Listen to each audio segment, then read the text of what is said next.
Olá, meus queridos e queridas, eu sou Sérgio Silva, esse é o seu canal de Psicologia e Tecnologia. Seguinte, essa é a segunda parte de uma entrevista com Hélio José Guilhardi, uma pessoa incrível. E aí eu queria dizer o porquê que eu e o Carlos, o meu parceiro nessa entrevista, nós decidimos fazer essa pergunta. Acontece que, sempre quando você começa a observar o comportamento dentro da contingência de 3 termos, você percebe que a resposta, ou seja, o comportamento observável ou o comportamento emitido, ele depende muito das contingências anteriores e dos subsequentes. Então, estudar o comportamento é estudar essa contingência de 3 termos, né? Esse encadeamento que se dá no próprio comportamento. Acontece que, quando você percebe que as consequências também interferem no comportamento, assim como os antecedentes, você automaticamente começa a experimentar o que o Skinner já dizia, que é a possibilidade de prever esse comportamento. E essa entrevista basicamente tem essa perspectiva, esse desejo de fazer um bate-papo com um dos principais expoentes da análise do comportamento no Brasil, o Hélio José Guilhardi, sobre quais são as perspectivas futuras da análise do comportamento, em especial, né, aplicada à psicologia clínica, como ele tem visto essas questões. Inclusive pelo fato de que ora, a análise do comportamento, ela se apresenta sempre como descritiva, então nós vamos estudar as descrições sobre isso, e ora, ela se apresenta como prescritiva, dizendo o que nós podemos fazer ou que nós deveríamos fazer com isso. Então, quando você estuda o comportamento, tem essa observação descritiva, mas automaticamente nessa descrição detalhada, nessas contingências, você acaba tendo algo para contribuir na prescrição. Então, você não fica ali só na teoria. Então, nós vamos conversar lá com o Hélio Guilhardi sobre como ele tem visto o futuro dos comportamentos, o futuro da situação, o futuro da análise do comportamento, o futuro da população, o futuro da nossa cultura e o futuro, consequentemente, da psicologia clínica analítica comportamental. Eu já disse aqui antes, Hélio José Guilhardi é uma das pessoas que você, quando conhece, não passa despercebido. Então, é uma das pessoas que, quando você entra em contato, a forma de pensar, a profundidade do embasamento teórico, do discurso, entre outras tantas qualidades, realmente foi um privilégio participar dessa entrevista, já agradecendo tanto o Hélio quanto todo o pessoal lá do Instituto de Contingências por Reforçamento, de Terapias por Contingência e Reforçamento lá de Campinas, que sempre recebeu a gente muito bem, e aí a gente pode conferir então essa segunda parte da entrevista com Hélio José Guilhardi, tá joia? Bom, você que está aproveitando, já dá o joinha aí, comenta aí embaixo se vocês gostaram do formato, se estão interessados, sugiram pessoas para futuras entrevistas. E é essa a intenção realmente do canal, fazer esse bate-bola aí, pensar na psicologia publicamente e de maneira interativa nessas possibilidades multimídias com a tecnologia que a gente tem hoje. Tá joia? Vou ficando por aqui, curte aí porque tá excepcional essas percepções, esse bate-papo, tá joia? Grande abraço e até já!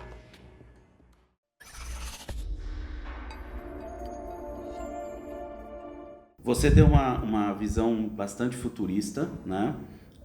Você acha que a tecnologia hoje, do jeito como ela está avançando, ela pode trazer contribuições para dentro do setting terapêutico? Pode trazer contribuições no processo terapêutico? Por exemplo, nós tivemos aqui uma palestra sobre a internet das coisas, roupas hoje incorporadas com tecnologia, relógios inteligentes que medem uma série de sensações, etc. Você vê isso sendo incorporado no nosso trabalho como psicólogo? Infelizmente, sim. Porque, veja bem, hoje o padrão é uma terapia face a face. Você vê a roupa do indivíduo, a cor, você vê se ele está suado ou não, você percebe nuances do olhar. Então você tem um acesso à pessoa e este acesso ele é recíproco. E você pode replicar tudo isso com uma tecnologia avançada. Vê claramente a cor, o suor, a respiração dele, etc. Mas as pessoas estão longe. E isto altera uma característica e não uma preferência. Altera uma característica do Homo sapiens. O Homo sapiens foi selecionado em contato com a realidade. Então, o Homo sapiens sabe o que é uma árvore porque ele estava rodeado de árvore e tocava a árvore. A árvore tem uma aspereza, a árvore tem uma dureza, a árvore pode ter um cheiro. Tudo isso pode ser replicado, pela tecnologia. Eu posso fazer todas essas coisas que estou falando através de uma tecnologia. E já se está fazendo isso. E o homem está onde? E isso que eu acho que é muito difícil replicar. Ele está num contexto de árvores. Ele está num contexto de ar. Ele está num contexto de visibilidade do céu, do sol, das estrelas, da lua. Ele está em contato com o vento. Quanto disto a tecnologia pode replicar? E sempre replicará, e a replicação ela é aproximadamente. E você vai perdendo contato com a realidade. Então é claro que se uma pessoa diz assim, estou me sentindo sozinho, eu aperto um botão e eu vejo uma cena de uma rua movimentada de pessoas e eu tenho a sensação que eu estou andando no meio das pessoas. Então eu replico o movimento, então eu sozinho na minha casa estou andando na rua, rodeado de pessoas.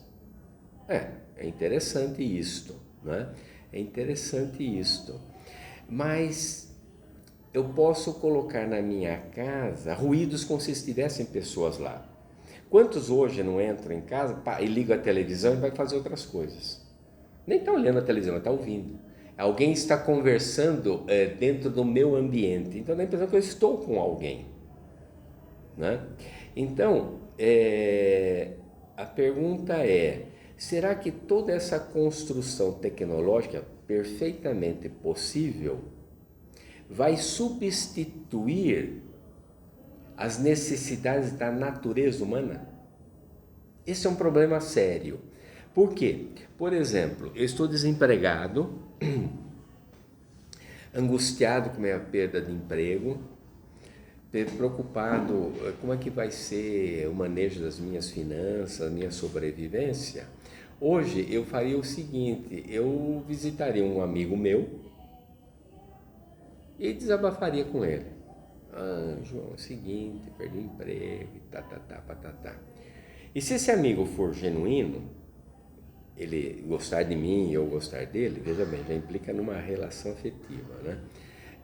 Ele vai me dizer coisas do tipo, as coisas podem mudar, você é uma pessoa muito carismática, você é muito competente, as coisas podem ser diferentes, eu vou pensar em você, se ele for fazer, eu vou orar por você. Só que o amigo não vai resolver o meu problema. Eu entro desempregado e saio da reunião desempregado. Eu saio aliviado. Quer dizer, o afeto que esse amigo me passou tem uma mágica. E a mágica nada mais é do que ele me gratificando, me reforçando, me valorizando. Ele faz com que eu reduza a ansiedade, é um fenômeno orgânico. Reduzida a ansiedade, eu fico mais criativo e uso melhor os meus potenciais.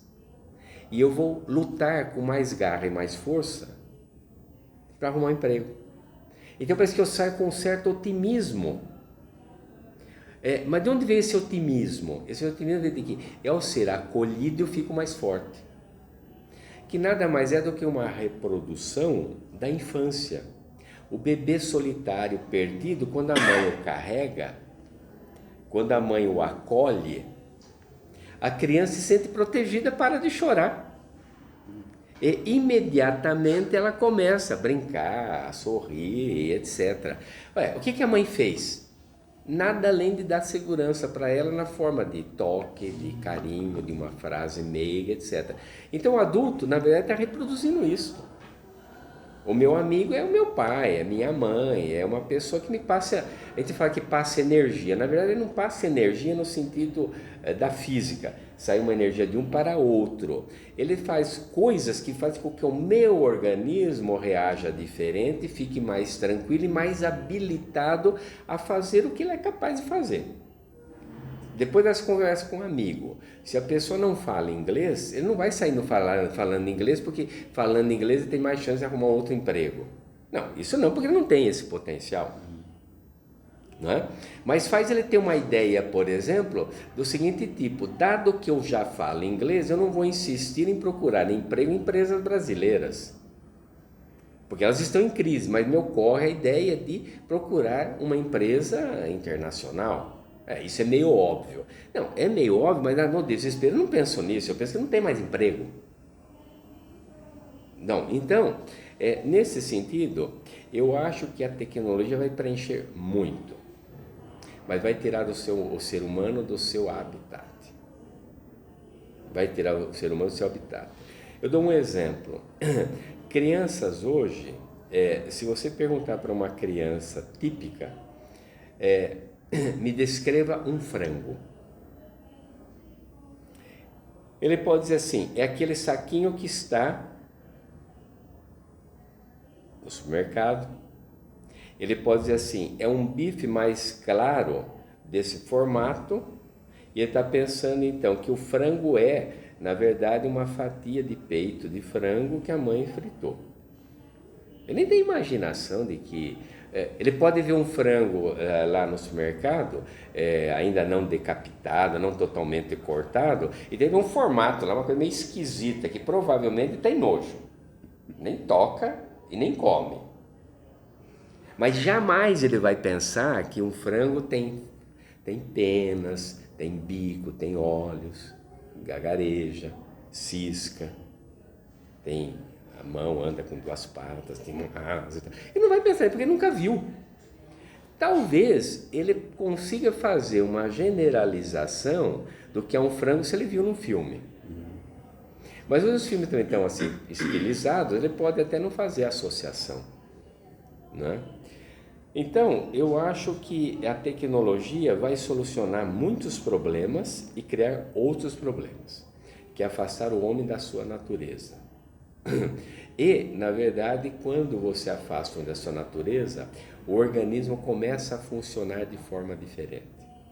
Aparecerão outras doenças, aparecerão outras dificuldades e o afeto vai ser abafado, porque eu terei sensações e não afetos. Então, hoje, por exemplo, uma pessoa ouve uma música.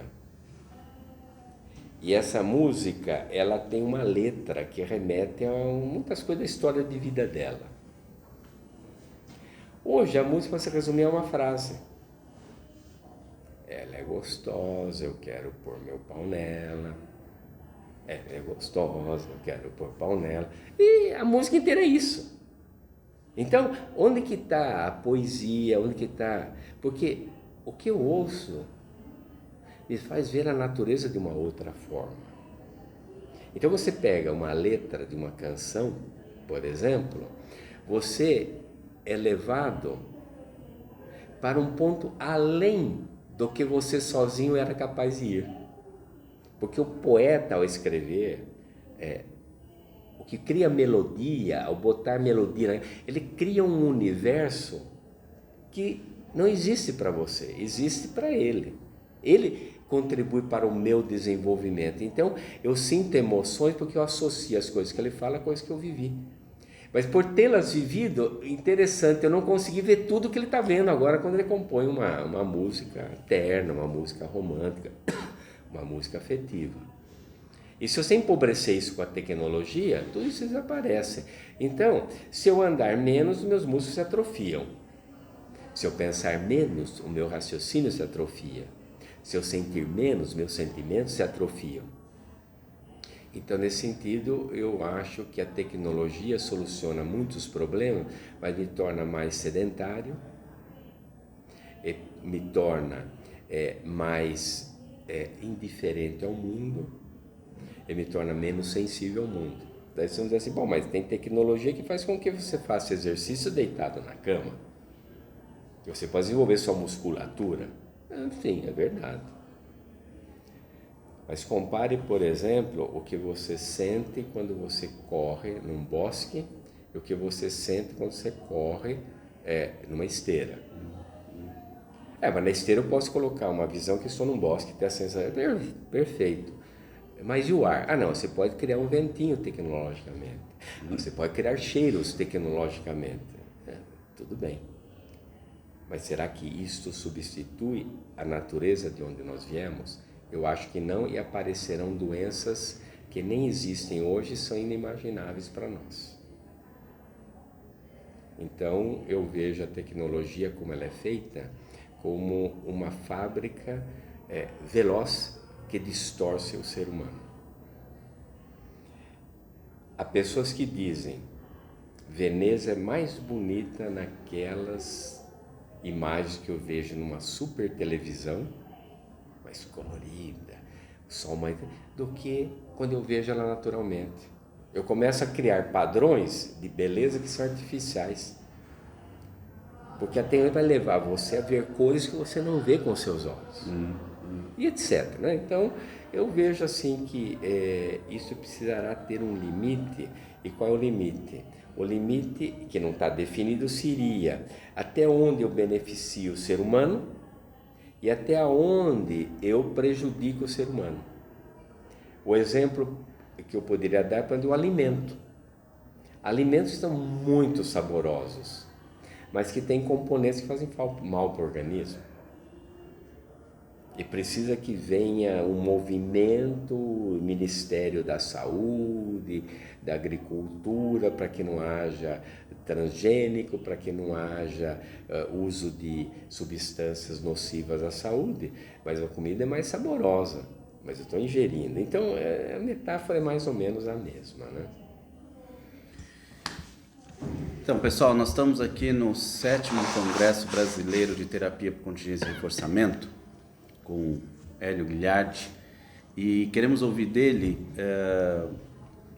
por que ele criou esse evento, qual é o objetivo, qual é a expectativa dele para os próximos e como é que ele está vendo esse 7º evento aqui realizado em Campinas. Na verdade,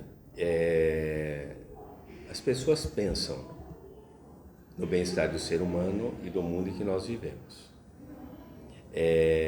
São filósofos, são biólogos, são químicos.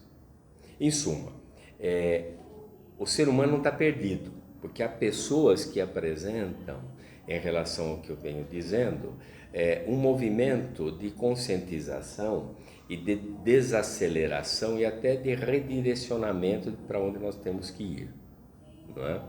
Então, nesse sentido, eu acho que uma visão de ser humano inovadora, que tem uma perspectiva, eu diria assim, propõe um novo paradigma de compreensão do que é o ser humano, é o behaviorismo radical de Skinner, que nos mostra o ser humano de maneira nunca antes concebida.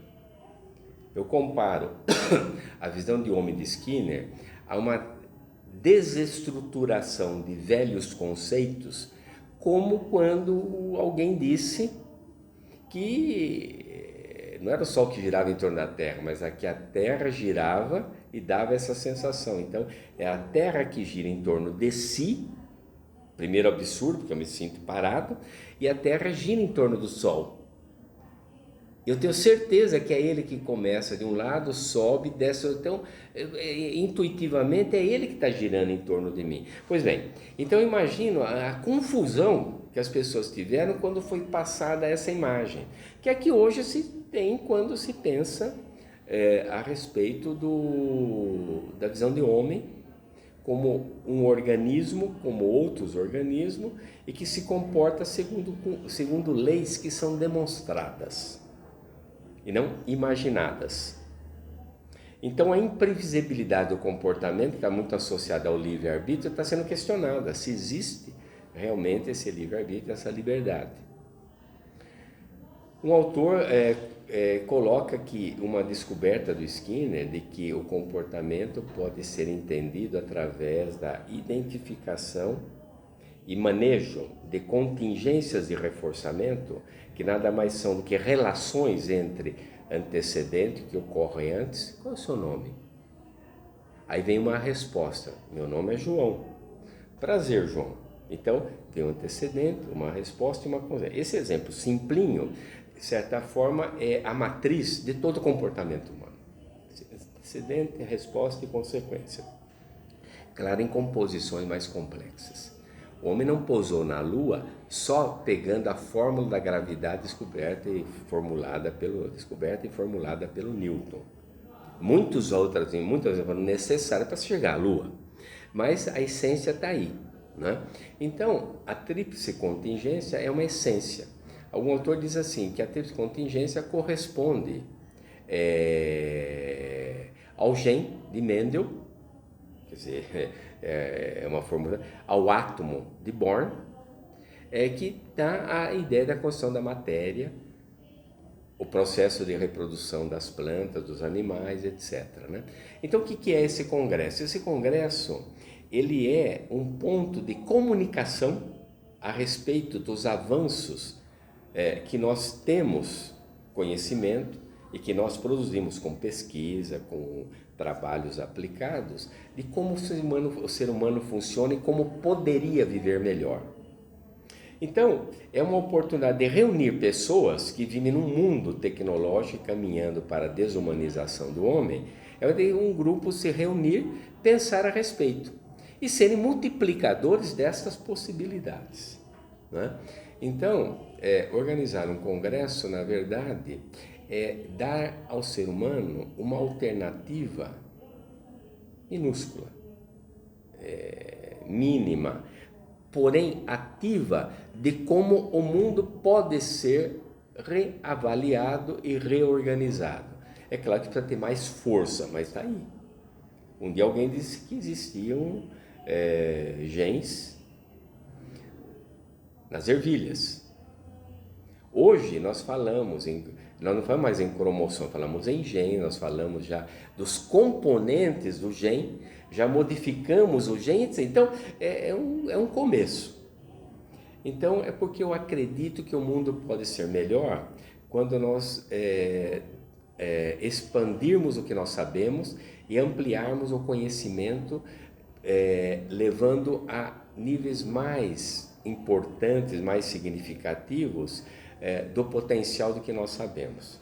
O Congresso é uma célula que contribui para um melhor mundo com melhores seres humanos. É porque eu acredito nisso que eu tenho tanto empenho. Já realizamos 7 congressos.